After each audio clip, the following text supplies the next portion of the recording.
Bonjour, c'est Vincent, bienvenue sur Leadershift. Premier épisode de la rentrée post-vacances d'été. Je me suis aperçu en fait qu'on parle de leadership, on parle de manager, de leader, mais je me suis jamais vraiment attardé sur la question pourtant relativement essentielle, qu'est-ce qu'un leader? Bah oui, c'est quoi? Comment ça marche? Qu'est-ce qu'on attend de lui ou d'elle? Alors, on commence par le début. Leader, ça vient du mot anglais to lead, qui veut dire mener. Donc, en français, c'est un meneur, voire même un meneur qui emmène. On verra que ça a une importance pour la suite. Alors, le problème, c'est que si vous regardez dans le dictionnaire en français, la traduction de leader, alors il y a meneur, mais il y a aussi chef. Chef du latin caput, qui veut dire tête.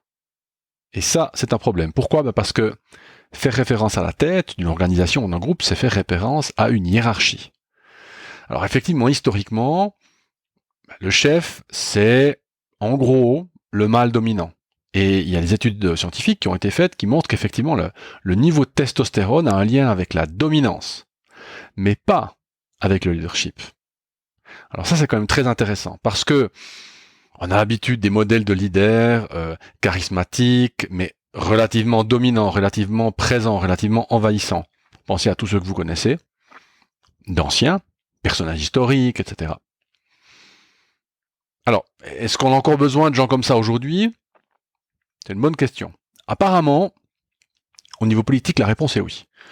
Vous voyez dans beaucoup de pays du monde des gens de type dominant être élus, avec Donald Trump qui est le premier, Bolsonaro au Brésil, notre ami hongrois dont j'ai oublié le nom. Donc ils sont plusieurs, il y a plusieurs pays où les gens ont réélu des gens dominants avec le style, je dirais, de leadership à l'ancienne. Alors, du coup, on pourrait dire, mais les caractéristiques d'un leader, alors c'est super compliqué. J'ai fait une petite revue scientifique. Pas évident de trouver des caractéristiques communes, caractéristiques communes. Par exemple, un ensemble de qualités. Mais il y a quand même 5 types de qualités ou 5 types de comportements qui aident au leadership. Je ne veux pas dire qu'ils font de bons leaders, parce que ça suffit pas, mais en tout cas qui aident. Alors, la première, c'est la conscience de soi. Je dois savoir qui je suis, je dois savoir comment je réagis, comment je fonctionne. La deuxième, c'est un élément de persévérance ou de détermination, c'est-à-dire que je ne peux pas me laisser finalement renversé par le premier obstacle venu, je dois pouvoir continuer, me relever, vraisemblablement aussi parce que mon groupe compte sur moi. La troisième caractéristique, c'est une certaine adaptabilité comportementale. Je dois pouvoir changer de comportement en fonction des situations, je dois pouvoir m'adapter. Le quatrième, ce sont des capacités verbales. Eh bien oui, parce que l'être humain étant un animal social doté de langage, eh bien, ça a une importance. La manière dont je m'exprime, ce que je dis, comment je le dis, tout ça a une importance. Et finalement, dernière caractéristique sur les 5, une certaine stabilité émotionnelle.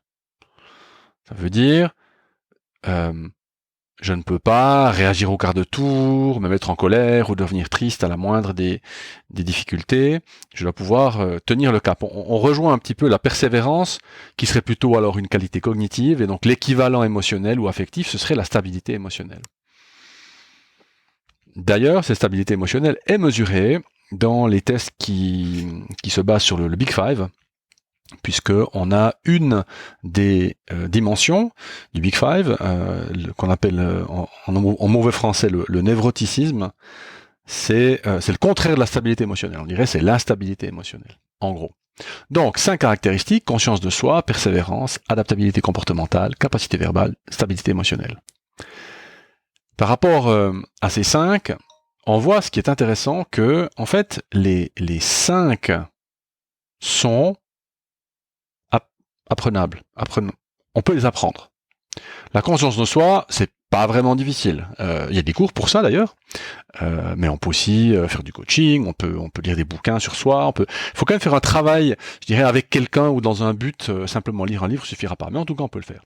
Alors persévérance, détermination, ça c'est plus compliqué, comme l'adaptabilité comportementale. En fait, ce sont les deux choses qui demandent pas mal de suivi, de persévérance du coup. Il faut être persévérant pour être persévérant, mais il faut pouvoir changer petit à petit. Alors bon, j'ai quelques podcasts et quelques articles de blog qui parlent de changement, mais ces deux-là demandent plus de travail, je dirais.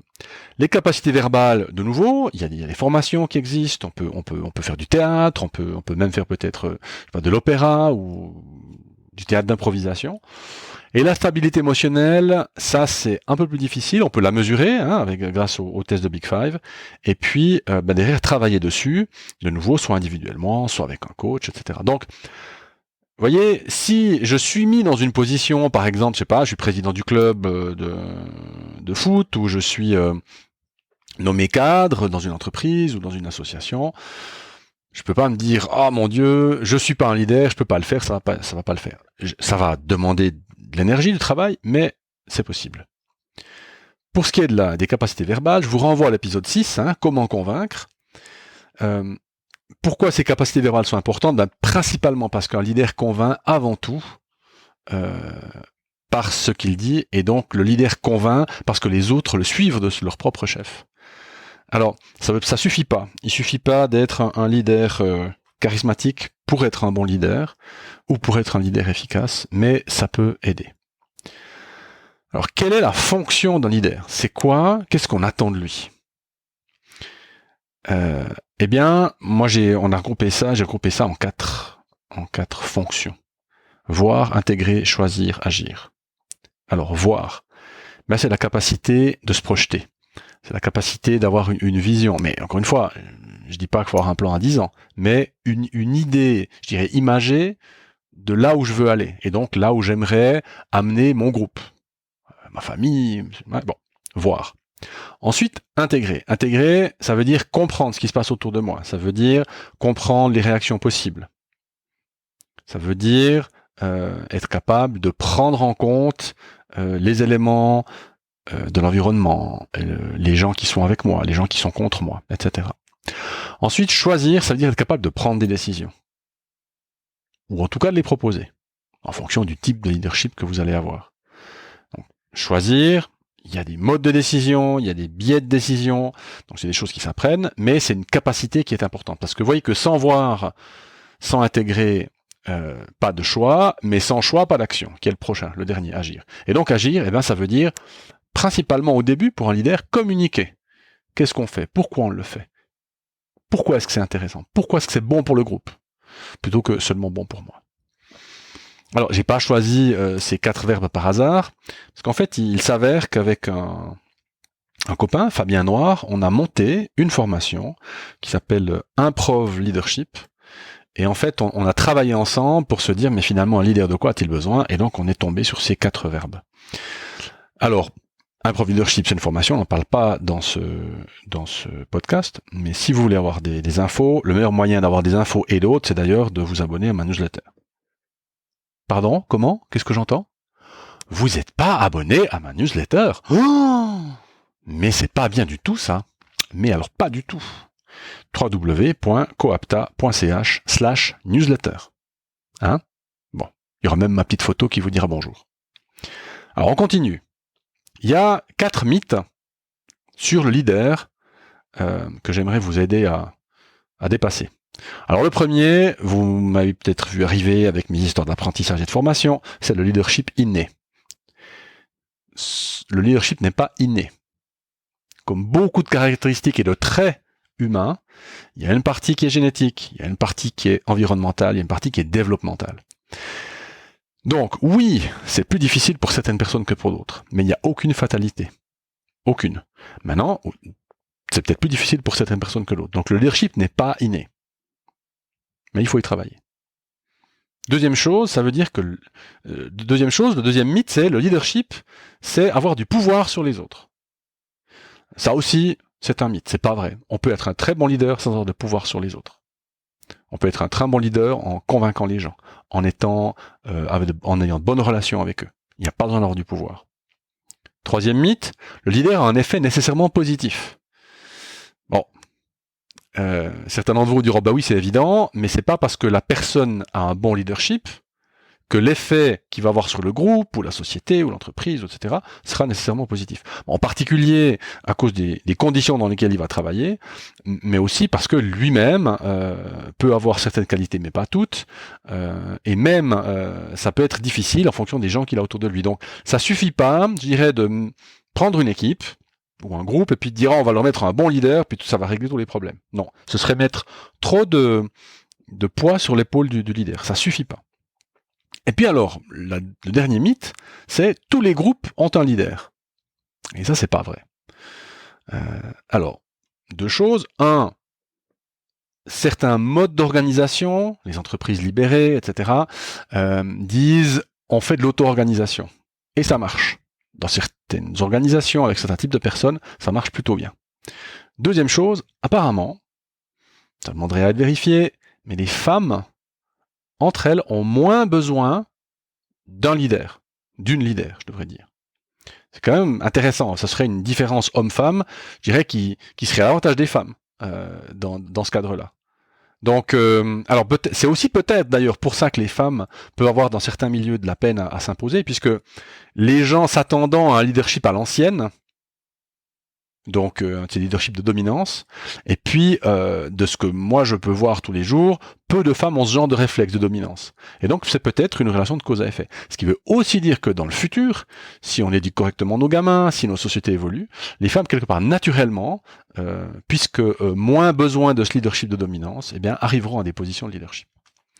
Du coup, ça me fait penser que peut-être que ce leadership à l'ancienne, est-ce que c'est pas un artefact de l'évolution finalement, dont on doit se débarrasser?